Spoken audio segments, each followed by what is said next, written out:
Hi guys, welcome back to my channel. My name is Christian. If it's your first time seeing me, go ahead and like this video because I know you're gonna like it already. Subscribe and turn on those post notifications so you never miss another upload. And if you already are subscribed, hey babies, welcome back. So first things first, thank you guys so much for the birthday wishes. I had my 27th birthday earlier this week and I appreciate y'all for telling me happy birthday and just sending me so much love and support. And of course, we just hit 90,000 motherfucking subscribers.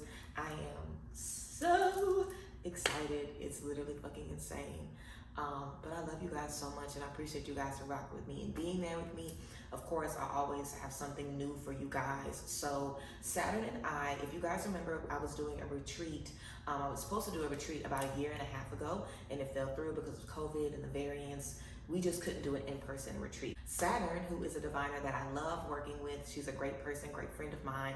We are going to be doing a virtual retreat in October. So make sure you guys are on the lookout for that. The spots are going to be dropping today actually. So make sure you guys are on the lookout for that. It's gonna be super affordable. It's a 4-week program. There's a payment plan. You only have to pay the deposit whenever you get your ticket. So I'm really excited that we've created something that's accessible, that hopefully everyone is able to enjoy. So make sure you guys go to my Instagram, Real Pixie, okay, so you guys can tune into that. And I know I have a lot of fake pages. I'm sorry about that. I be trying to block them and report them. I do block them and report them to Instagram. Never deletes the pages, but whatever, girl. That's neither here nor there. But I appreciate y'all and I love y'all and I am so excited to get into today's video. So last week I asked you guys to send me questions about toxic family, and we always talk about toxic family here and there, but I wanted to do a video answering you guys' questions and specifically talking about toxic family members. So child, let's just get into it. So a few things I want to bring up before we even get into it is boundaries are going to be really important. We're going to talk a lot about boundaries. Also, you don't have to keep anybody in your life. You don't have to strain yourself to keep relationship with certain family members because you feel like you have to, so those are a few things that you want to remember. And also, everything we're going to be talking about is about you, how to heal for you, moving on for you, and doing what you need to do so you can feel better about the things you've experienced in family. You guys sent me a lot of questions, okay, front and back. And this isn't even all the questions. Some of the questions were kind of repetitive, so I basically just jotted down the gist of the questions. We still have like a dozen though, so let's go ahead and get into it, and I'm sure you guys can relate to plenty of this. So the first question, we're just gonna go down the list. The first question, how to regain confidence from a controlling parent and owning your independence when you've been raised to be dependent. We also have a couple of questions here about how to deal with your parents or your family being disappointed in you, or them having very high expectations for you, and when you don't meet those expectations, you're met with verbal abuse, spiritual abuse, mental abuse, things like that. So it's up to you to decide the type of relationship you're going to have with anyone in your family. It's up to you to say, I don't need you here. It's up to you to say, I don't need you here. I don't want you to do this. I can do this on my own. I need to step out on my own. You are the only person that can do that. And if your parent wants you to be dependent on them, that could be what gives them their worth. That could be what makes them feel like they're a good parent. That could be the only thing that they might know how to do is to, be in a codependency type of situation. Obviously, that is not healthy. So of course, when you realize that, you have to figure out a game plan to get out of that situation. I definitely would tell you the first thing to do.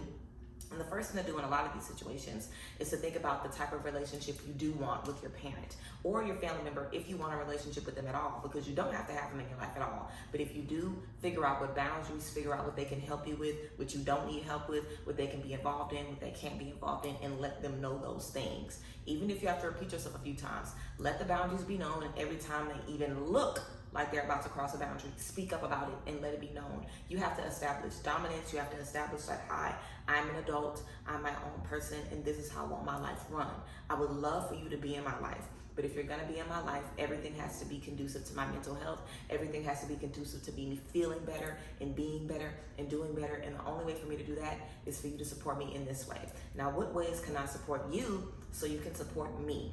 So I definitely don't think there's anything wrong with the parent wanting to be helpful. You just have to tell them what they can help you with, if anything. You can be helpful to me in this space. I might need your advice over here, but everything, every day, all the time, definitely not.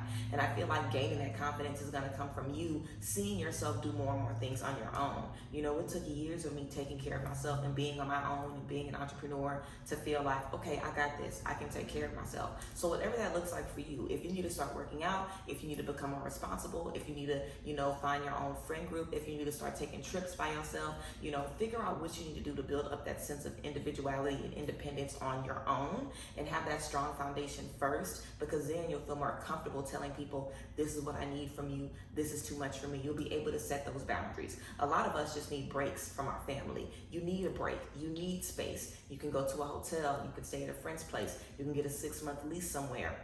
There's a lot of different things that you can do to give yourself a little breathing room. You can do a sublease. You can be somebody's roommate, for a year or so until you're able to get your own place and get on your feet. But there are a lot of different ways where you can add a little bit of distance that can help you find your voice in other spaces. So finding your voice is definitely going to be key, and then being able to use your voice to relate to them exactly what you need and where you need them in your life. But again, it's up to you to set the standard. It's up to you to set those boundaries and to enforce them. And also, our parents, our family members are a lot of times old dogs, and we're trying to teach them new tricks, or people who just aren't willing to change, and we're trying to show them a different way to be there for us. It might not always work out, but all you can do is do your part and just let them know, this is what I need, this is what I needed, and this is how I need it to be done. So yes, the second question, how to deal with a family member that always vents to you with negativity. Anybody, this can really apply to anyone. If you have anyone where every time you talk to them, it's negativity, it's mess, and it's drama, literally stop talking to them. Go ghost for a little while, for a month, for a couple of weeks, for a week. Just go ghost for a little while and see how your energy changes when you aren't talking to them. If you haven't already figured that out, because when you have a conversation with them, you need to let them know, you stress me out. I'm not able to complete these tasks that I have to complete with your stress on me. You worry me, you weigh me down. I don't want to hear about this negativity. Here are some ways you can release your negativity. Why don't you try journaling before you come and talk to me? Why don't you try praying about it before you come and talk to me? A lot of times people need spaces to express themselves, but of course you want to make sure that your state of mind is being okay first. So definitely, if you have anyone venting to you consistently with negativity, then just let them know, hey, I'm not in the space to hear this. Speak up. Let them know you don't want to hear that shit. Let them know it's not helping you. Let them know it's not benefiting you, and let them know where else they can go to find that. Get you some therapy, get you a journal, get on your knees and pray, find some friends to talk to. It's a lot of ways that people can express themselves besides dumping it on you. So just discover a little bit of that and take the time to find value in how you feel when you aren't around them. Because when you find that value, you'll want to protect that version of yourself more. You know what I'm saying? It's kind of like if you always have dreamed of being in a certain house, but you aren't really in that house, so you might not know if you're gonna let people wear shoes in there or not, or if you're gonna let people smoke in the house or not, because you aren't in it yet. But when you get in that home, when you get in that space, you're able to see, wow, this isn't allowed, I'm not tolerating this anymore. So get in your new space, get in your new energy, and set those standards, and then let people know, hey, if you need help expressing yourself, these are ways to do it that will be healthy for you and healthy for me in the long run, because it's all about preserving the relationship. And like I said, a lot of times the things that you're going to be talking about are things that maybe they haven't even spoken about before. So just be prepared for that. But again, it's all about you loving yourself, protecting yourself, and knowing what you need. So yeah, the next question that we have is when to let go and stop trying to fix a relationship. So I feel for me, I have family in my life where I'll never really have to sit down with them or tell them how they've hurt me, because it's just not worth my time. I don't even care. You know what I'm saying? I keep them at a distance. I don't live near anyone. So I feel comfortable when I'm around them, because 99% of the time I am not. So when I am around them, I'm able to handle it. So if you are in a space where you feel you have to consistently be around someone and consistently deal with it, I feel like I've been able to let go in the sense of things I've experienced, because I'm just not there. But I also have given up fixing it, because I've understood that what I want to be fixed, I'll never get fixed. What I want to have, I'll never be able to have it. So all I can do is make sure that, in my marriage and in my friendships and in my life, I'm doing what I can to make the best relationships possible and the best connections. But I definitely would say, after having a few conversations with someone and setting those boundaries and looking at their behavior in other relationships, anyone that I have a problem with, it's not like they treat everybody else good. I'm the only one with the problem. I see them having issues in romantic relationships, amongst friends, in career, all kind of stuff across the board. So it's like, I know that it's not me. I know I'm not the problem.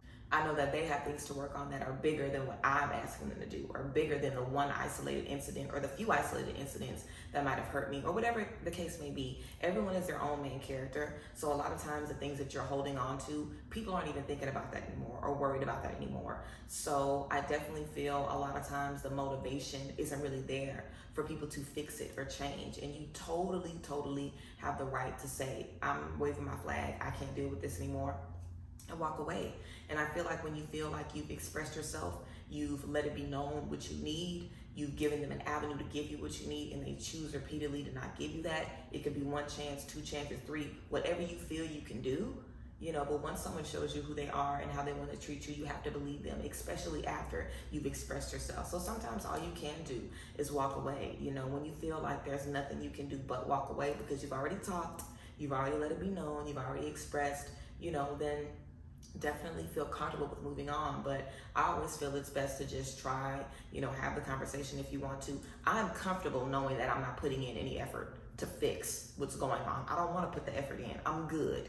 You know what I'm saying? So if you are walking away and that's going to bother you that you didn't put in the effort, make sure you do that if you need to, because like I said, it's about you being comfortable. So if you feel you want to have a conversation or a family meeting and say some things, and of course do that, but don't keep beating yourself up repeatedly. You know what I'm saying? Come up with a game plan, figure out how you want to let your voice be heard, and if you feel repeatedly things aren't changing, then walk away and know that you've done everything that you could. And it's going to be hard, it's going to be stressful, you're always going to be triggered because you knew you couldn't fix it. But you will be able to find peace knowing that you did what you could. And it'll take a minute, but you will be able to find peace in that eventually. So, yeah. The next question, how to hold space for someone with boundaries because you know of their trauma. I feel like this is such a good question because I feel like a lot of us give a lot of people passes. We know how they've been raised, we know trauma they've experienced, so we give them a lot of passes and we're like, oh, it's okay that they do this, or oh, I understand that they do this. I feel like, again, just like I said before, you have to find the role that you want them to serve in your life.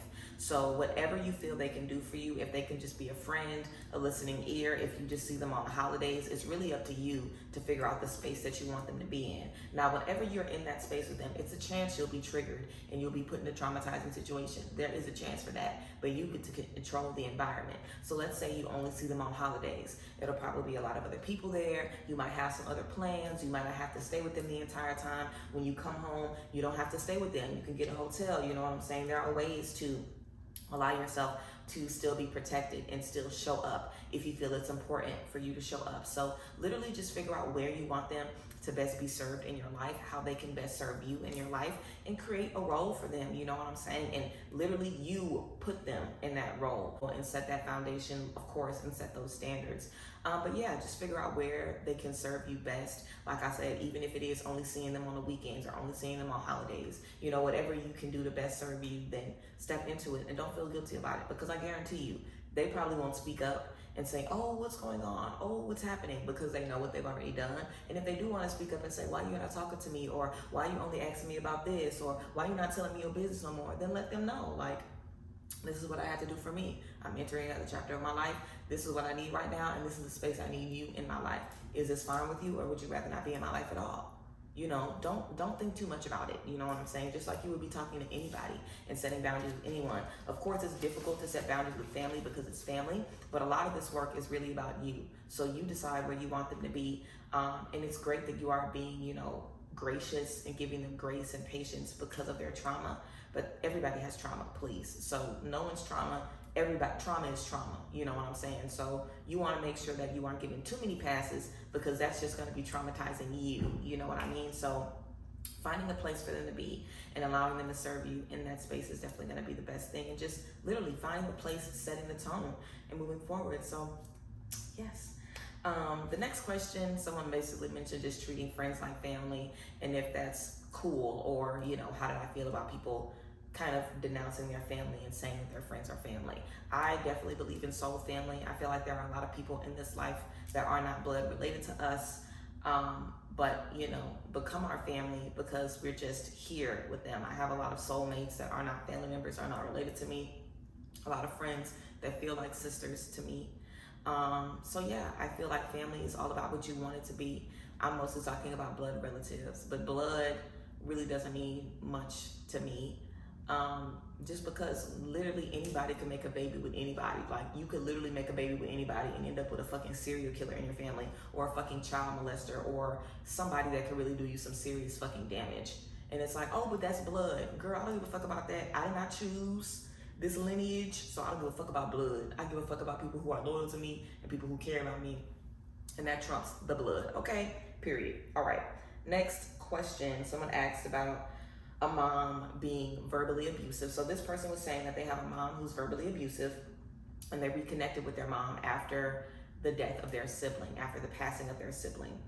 I can totally relate to this because I've shut out plenty of my family members and then had a death in the family and started feeling guilty. Like, ooh, time too short. Ooh, let me see if I can repair. And anytime I try to repair a relationship because of grief or because of shame or because I felt guilty because somebody has died, I'm already shown death does not change the living. Death will not change the living. It doesn't matter who dies. The living will be the same unless they choose to be the same. Somebody over here dying is not going to automatically change what's going on over here. So you have to handle your grief in a way that's going to be conducive to you.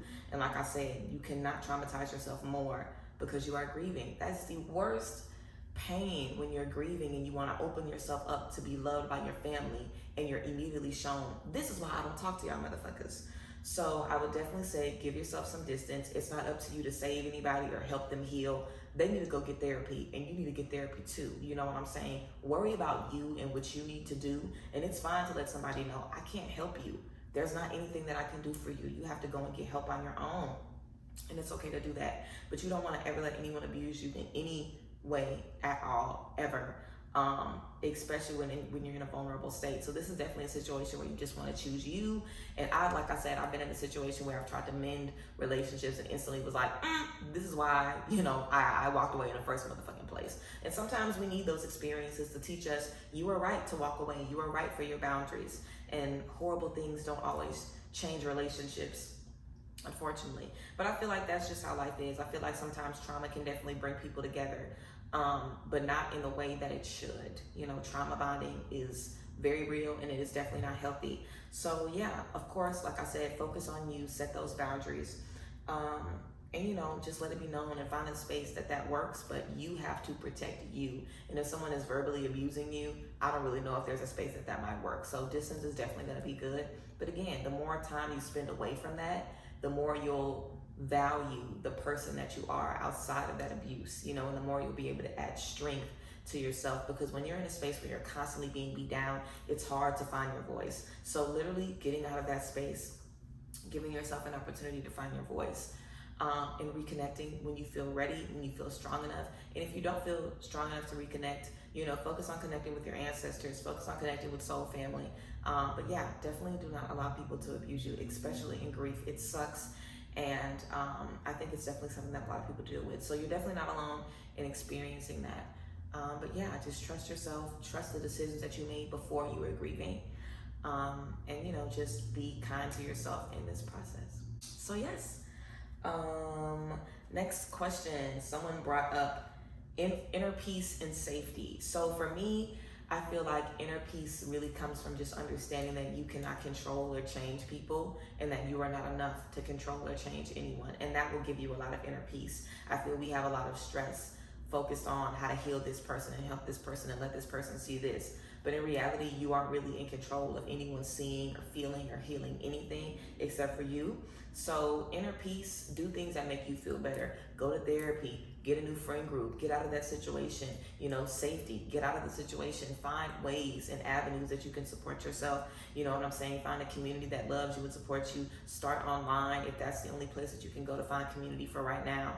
But yeah, start forgiving yourself for spaces that you've been in. Start forgiving people for, things that they've put you in and things that they've done to you. And literally just work to, be better every day, and ask yourself every day, what can you do to bring more peace to you? Do you need to spend more time in nature? Do you need to do more things that make you laugh and make you happy? And just really create a life for you based on you. Don't create your life based on, how can I be there for my family, or how can I, deal with this abuse? Don't even think about that. Focus on the person that you want to be outside. The abuse is not you. The trauma is not you. Focus on who you want to be outside of that, and nurture that version of yourself as much as you can. A lot of self-love, and you know, focus on your soul family, focus on the people that make you feel love that your family is supposed to give to you. But inner peace is definitely key and definitely will help you keep your head on straight in any situation. Inner peace is really what leads you to make those tough decisions. So yes, we had a lot of questions about dealing with narcissistic parents or just living with people who are narcissistic or toxic. So if you are living in a situation that's toxic, I would definitely say create a sacred space in your home. I've talked about this before in previous videos. If you have to go to a closet or to the bathroom or to the backyard or a park nearby, find somewhere that's nearby you that you can visit every single day. If you can't go every day, go every other day. But find spaces that bring you peace and go to those spaces often. Find spaces often, as much as you can, that can give you peace, and create a plan to get out of that house. Go be somebody's roommate. Get it out the mud. Go get you a cheap ass apartment. Do whatever you have to do to get out of that situation. Seriously, figure out if you can apply for grants. You know what I'm saying? Literally, if you have to start a business and apply for a fucking grant and use that grant to move, like whatever the fuck you have to do, do it. Because the alternative of living in a toxic environment is not worth it. You know what I'm saying? You definitely want to get out of that environment and do what you can to find a safe space in the environment. And it might not be in the home. You might have to go to a park or a bookstore or a library or a spa or a lake nearby. But just find some space that brings you peace. Find some space that gives you what you need. And like I said, spend less time focusing on the environment and the toxicity and the person that it's coming from. Focus more on you and how you can move forward and the things that you need. So look at your life and realize, I need more friends. I need a better space to communicate. I need a space that helps me be creative. I need a space that helps me heal, and figure out what you can add into your life every day that will bring you those things. And of course, getting into a new environment, you know, spending more time out of the house, not being there that much, you know, and like I said, taking a walk, going to the park, hanging out, you know, wherever you can, so you have more free time. Because when you're living with someone who's a narcissist or someone who's abusive, most of your mind is on survival mode. How do I not take them off? How do I not trigger them? How do I avoid them? How do I avoid an uncomfortable conversation with them? That's on your mind all the time. So the more time you spend outside of the home or just in that sacred space where your mind is clear, you'll be able to come up with better solutions and basically find a way out of that situation. So clear your mind, and possibly even doing a releasing ritual or a cord cutting on your mom or anyone that's, you know, narcissistic or abusive and causing you pain. Do a cord cutting on them. Watch my cord cutting video, and just work to kind of energetically and physically separate yourself from the situation little by little. Okay, so the next person asks about breaking generational curses. I definitely think breaking generational curses is really just about figuring out what those generational curses are and figuring out how you can heal yourself from those things.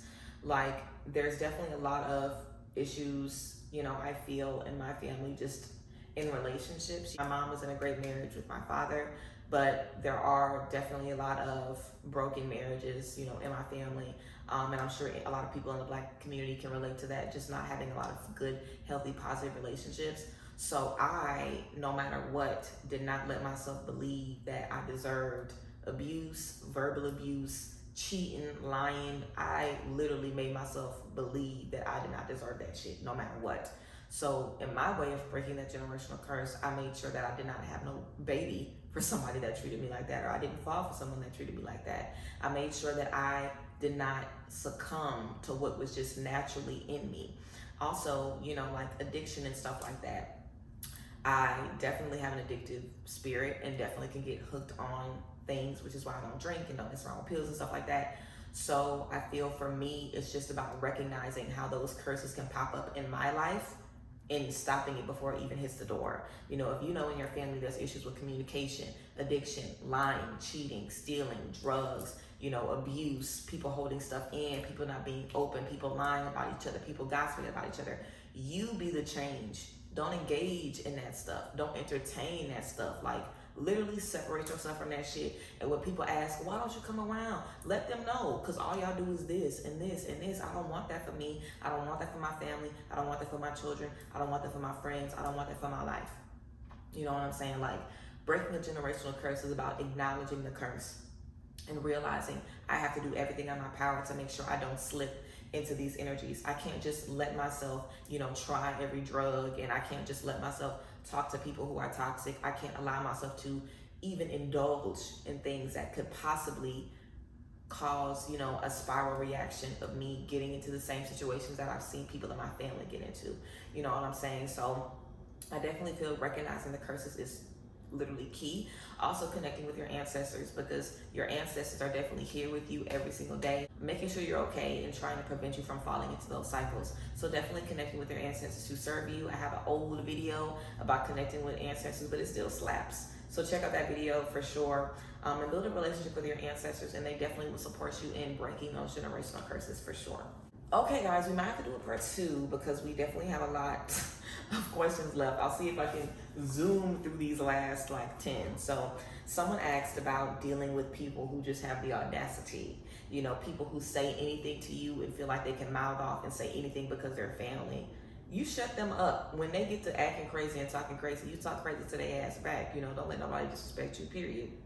And if they do that, then just stop going around them. I'm not going to allow myself to be disrespected ever. If you have a little mind because you're in a little space and you haven't allowed yourself to, you know, see things differently and feel things differently, I'm not gonna let you and your judgment and your thoughts make me feel a way about what I have going on. So in any space, you wanna make sure you're really confident in who you are and you don't even allow any snide comments to make you doubt yourself or feel down.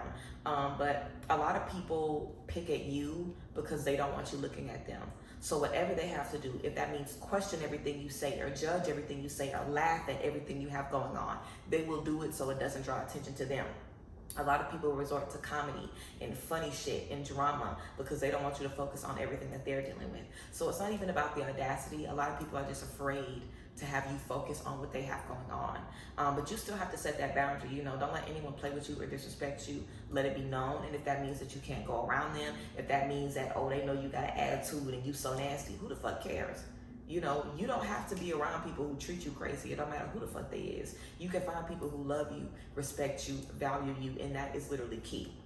So definitely realizing that the audacity isn't even audacity, it's fear. They're very, very small and they're using all this big energy to make them seem big and confident and oh my God, but please, they're very fucking weak. They're very, very scared and they will piss themselves if you ask them, what have you been doing? What do you have going on? What's in your motherfucking closet, okay? Just knowing that will be helpful in kind of taking that power away because we might feel like they're big or they're strong. They have this power over us. They can speak over us and shut us up and shut us down and judge us. But they don't have that power and they're not as strong as they seem to be. So I would definitely say just kind of taking a step back, remembering who you are and not being afraid to speak up for yourself. It's never about disrespect. Please believe I'm never telling y'all to disrespect anybody or get crazy, but you have to let people know what they can and cannot do. And if someone is weak and hurting, they will literally pick and pick and pick and pick and pick. They'll do anything to not be, you know, called out, or they'll do anything to make sure that whatever they have going on is avoided at all costs. So just understand that and set that boundary and, you know, find people who love you and value you and realize that that shit is not normal. And move forward, you know what I'm saying? Set that boundary and move forward. So, yeah. Of course, the next question is about dealing with family who judges you. I feel like that I kind of just talked about that. Obviously, it's because they're afraid or they feel inadequate or they feel like your success means success for them. So when you fall off, they feel, what the fuck is going on? You need to get this together. Child, please, you know, please. You know, a lot of people, especially your parents, have certain ideas for you because they want you to be better than them and do better than them. But whatever you're doing, as long as you are happy and healthy, people should be rejoicing and lifting you up and supporting you. And if they're not, do not even waste your time with them because someone who judges you will always judge you. You know, like I have people in my family who it doesn't matter what the fuck you say. They'll literally pick. Like I literally mentioned that I was going to Puerto Rico for my birthday. And it was like, Puerto Rico? I'm never going to Puerto Rico. Like, girl, please. You know what I'm saying? Some people just do the fucking most for no damn reason. And in that case, you literally can't even bother yourself going back and forth with them. A lot of times it just pays you to be like, okay, girl, and move on. So yeah, literally move on and realize what's worth your time and energy and what is not. Okay guys, so I'm gonna do a few more questions and then we're going to wrap up and probably do a part 2 to this. So someone basically asked about spell work. You know, if you have someone in your family that's put spell work on you or a curse or a hex, I would definitely say do a return to sender. I would also say do a cord cutting on them because you need to just try to release yourself from that energy as much as possible. Also do a lot of protection work as well. It doesn't matter who anybody is or how they're connected to you. you are your own entity and God is protecting you and looking out for you. And I feel like you can call in that protection at any time and you will be protected. So definitely I would say do a week where you wear white, keep your head covered, you know, do an energy cleanse, take some spiritual baths, you know, do some sunbathing, really cleanse your energy, get grounded, do a lot of prayer, focus back on your goals, and literally put out of your mind any type of spell or hex, because fuck all of that shit. And when we constantly thinking in our mind like, damn, this person cursed me, this person did this to me, this person brought this to me, this is this, you're only giving more power to that energy. So literally out the gate, spend time focusing on you, cleansing your energy, keeping your mind pure. So anything that comes against you, you're instantly using that protection work. You're not even giving it the power of, oh, this coming from my mom, or oh, this coming from, it's gone, because it doesn't matter who it's coming from. It doesn't matter who it's coming from. You have the power to denounce it out of your life. So protection work, cleansing, you know, do a cord cutting, do a return to sender, light some white candles in your home. Do not let anybody in your home, you know, for a week, and really create a safe space and a safe haven so you can be protected. And if you aren't in your own space, like I said, go to the park, have a closet, a prayer closet or something like that, but find a way to protect you and focus on you. And let's talk about let's do the last question. I had a few people ask about wanting to protect younger siblings or nieces or younger people in the family that were in, you know, abusive situations because of their siblings or their parents, and they basically didn't know what to do. If you know of any child that is in an abusive situation, I definitely would tell you to do whatever you can to get that kid out of that situation. You know, if there's drugs around, abuse around, whatever is going on, I definitely would tell you to talk to a family lawyer to figure out what you can do to gain custody of that kid so you can become their legal guardian. Or, you know, figure out if there are people in the family that can, you know, be of service. If you don't have the means or you aren't able to get guardianship for yourself, I still recommend talking to a lawyer or someone who can give you some ideas about what you can do, maybe even doing like a wellness check or a welfare check. That might be enough to kind of spook them into getting some things together. But that's not anything that you want to play about, and you don't want to be the one that sits by and allows someone to kind of go through the same things that you experienced or worse. You know what I'm saying? So if you have younger siblings in a situation, or if you just are feeling powerless, talk to a family lawyer and look up some stuff online and figure out what you can do legally to, you know, better protect you from the space. Like I said, if you want to do a welfare check or something like that, do it. If you have other people in the family that you can talk to that might hold an intervention or figure out how you guys can bond together for the safety of those children, then that would be good. But it's definitely a tricky and testy situation. So you definitely want to pray about it first. You want to make sure that you are confident in whatever decisions you're making, because you're probably going to destroy whoever you're calling out. Whatever parent or whoever is doing that abuse in the situation, you're probably going to destroy the relationship with them. So you're going to have to accept that as well. But I definitely think you should absolutely be an advocate for anyone that you see going through pain or confusion, because they don't have the ability to advocate for themselves. So definitely would say advocate for anyone if you can. Talk to a lawyer, figure out what you can legally do, and I'm sure they can definitely give you some specific tips about other things that you can step into. But yeah, it's very unfortunate how people raise their children sometimes, and it's very unfortunate to have to sit and be a witness to someone kind of creating the same cycles and not really giving a fuck about it. So it definitely sucks. But I would say if it's bad, definitely talk to a lawyer and figure out, you know, what steps that you can make. But definitely prayer and do whatever you can to get them out of that environment as much as possible so they are exposed to healthy, you know, environments and to love if you are able to do that. But it's definitely a testy situation for sure. So, you know, get into it with caution. Definitely talk to a lawyer, pray, ask yourself what you are really willing to do and how deep you're willing to get into it. But definitely talk to different people who are experiencing what you're experiencing. Support groups are going to be good to figure out the best way to approach this.